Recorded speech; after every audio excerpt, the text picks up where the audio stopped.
Hi everyone, today I'm going to do a video about the mistakes that I made when I first moved to London, and there's a few things that I just didn't know about because obviously I'm not from the UK, so there's things that are different that I just didn't know about. I didn't think about them and suddenly I knew they existed and I was like, I should have known that a while ago to save some money or just to save my time. So here we go, I've got them on my phone and there's 10 of them. So number one, not visiting more zones outside of London. So when I first moved, I moved to a flat in sort of the West Kensington Barons Court area. I had like a 20-minute walk to Hammersmith sort of thing, and I didn't really look at anything past zone 2, and I feel like I should have looked zone 3 because, you know, later on I realized there's plenty of really nice areas in zone 3 that you can still get a tube and have really good transport links into central London, and I just didn't know. I thought zone 3 is probably too far. I just didn't even look into it. I wish I had, because yeah, there's a lot of nice areas and I probably would have saved a lot of money on rent and stuff like that and could have still found a really nice flat.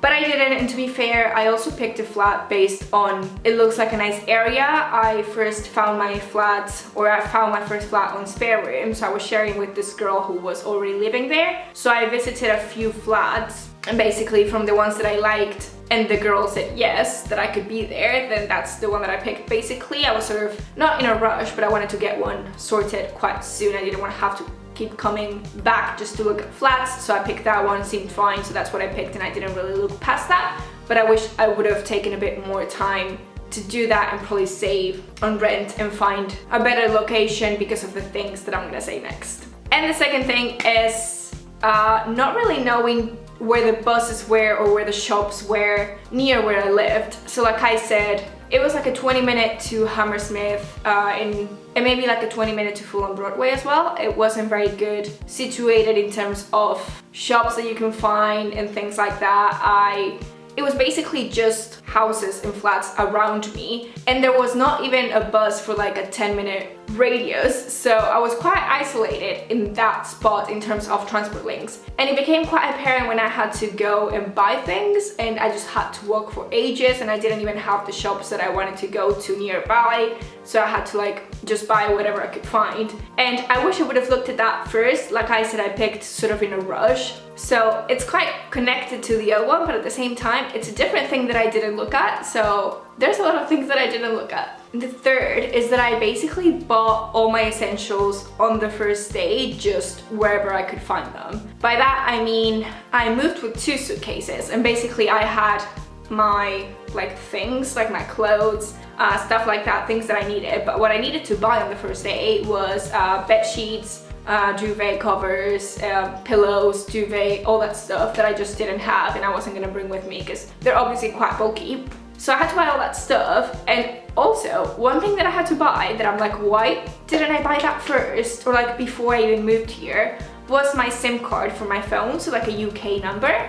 I didn't have that, so on the first day I literally had no internet with me when I was out and about, so I just had to like rely on my senses to go on, you know, like the old times, like the old days, you know, just figure out where you are and where you're going by yourself. So that first day I literally left my stuff at the flat and had to go out, buy all that stuff. So I went to the Westfield Centre in Shepherd's Bush just because I knew that I could take a bus from Hammersmith. So I walked to Hammersmith 20 minutes and then took the bus up to Shepherd's Bush, and I bought all my stuff there. So that means that I bought my duvet, pillows and all that stuff at Debenhams, which is quite expensive. You know, I could have bought something 4 times cheaper at Primark if I knew where I could get a Primark. And to be honest, I'm now thinking about this, there's a freaking Primark at Hammersmith and I never thought about that.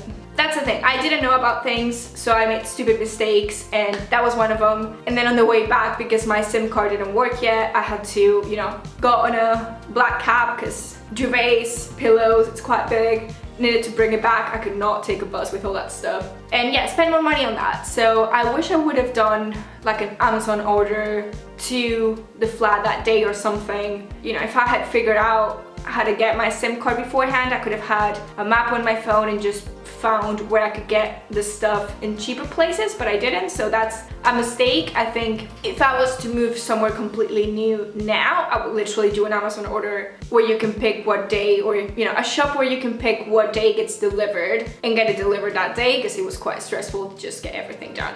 Something that I didn't know about, or that at least I didn't really use until way later, is online deliveries for your food shopping. Once a week, I walked 20 minutes there and back to the supermarket to buy my food for the week. So I came back with a lot of bags, quite heavy bags with everything that I needed, and it was just a pain. I hated going food shopping just because I didn't want to walk there. I didn't want to do the whole trip. I didn't do online deliveries at that flat, not the following one, I don't think. I did it for the one after, and you know, they're freaking godsend. Like honestly, they just bring all your stuff and you get it in your flat, and you don't even have to waste time going or come back with all the bags and all the weight that is, and it's amazing. And online deliveries are, you know, a miracle. And yeah, I wish I would have known about them first, or before I did. To be honest, this was 2014 when I moved, so I don't know if they were that popular back then or not. They probably were, and I just didn't know about them. And then still with the supermarket theme, I had no clue that there's like different levels of like supermarket costs in the UK. So obviously, you know, you've got Waitrose, Sainsbury's, Tesco, Aldi, Asda, Iceland, and they also go like that in terms of pricing. And you know, the one that I had to go to, because it was the closest one that had all the stuff that I needed in Fulham Broadway, was a freaking Waitrose. And I spent so much money at Waitrose. My plates and stuff that I still have, some of them are from Waitrose, because that's what I had close to me and I didn't know, which is a stupid reason, just that I didn't know, but that kind of is what it was. So I spent so much money the first 6 months of my life in the UK buying stuff at Waitrose, where I could have just gone online delivery from Tesco and just saved time, money, and everything. And one of the reasons I think I didn't know any of this, and is another mistake, is not making local friends. And sort of the people that I knew here first were people that had also moved from other countries to the UK. I don't know if they didn't know or they did and we just didn't talk about it, I don't know, but I feel like if I had known closer, like people from London, they would have been like, why are you shopping at Waitrose every week? Go to Tesco or go to Sainsbury's or go to somewhere else, like just don't waste your money like that. And I feel like I didn't know that, and you know, I'm really happy with the friendships that I made, and you know, amazing people, but at the same time I wish additional to those people I would have also known some more local people, maybe made friends with my house flatmate or something, I don't know, but it didn't happen. And the first job that I got was a part-time job that wasn't the best. I got that job just because I was sort of in a hurry to get a job, in terms of, you know, I don't have a job in the country, I need to get one. And it's the first one they said yes, so I just picked it, but it was part-time and I wish I wouldn't have picked it, because not only wasn't great, but also I feel like I just wasted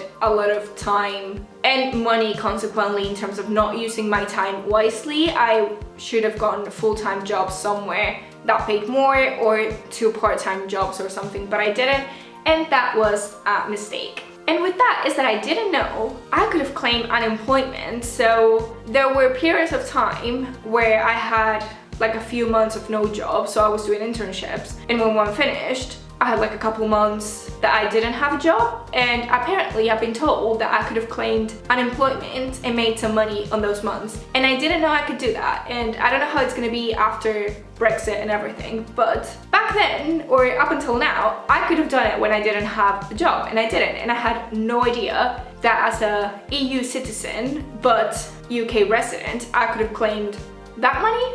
No idea. Yeah, when someone told me, I was like, damn it, I wish I would have known that. The next one is the doctor. So I didn't know when you get to the UK, to get treated at any hospital or whatever it is, you need to have been registered with a local surgery practice place. So you need a local doctor and to be registered there, because then that creates your NHS number or whatever it is, which is different from like your NIN number and all that stuff, which I did know about. For the doctors, I had no clue. So one time I had like sore throat or strep throat or something I needed antibiotics basically. And I went to a walk-in clinic and they were like, well, what's your NHS number? And I was like, what are you talking about? Had no clue. So they were like, well, if you're not registered, we need to charge you as a EU person rather than UK resident. So they wanted to charge me over like £100 or something just to see me. And I was like, no,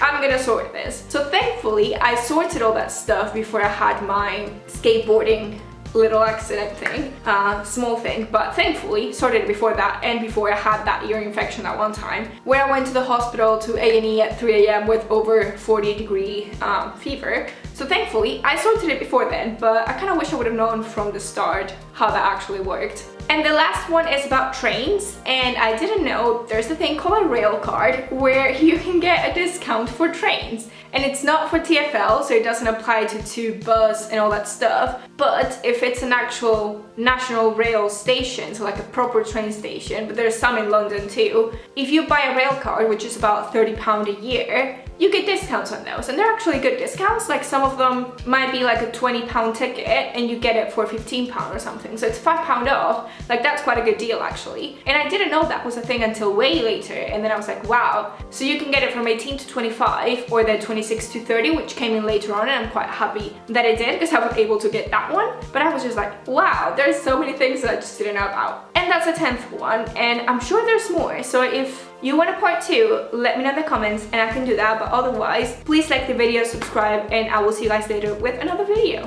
Bye!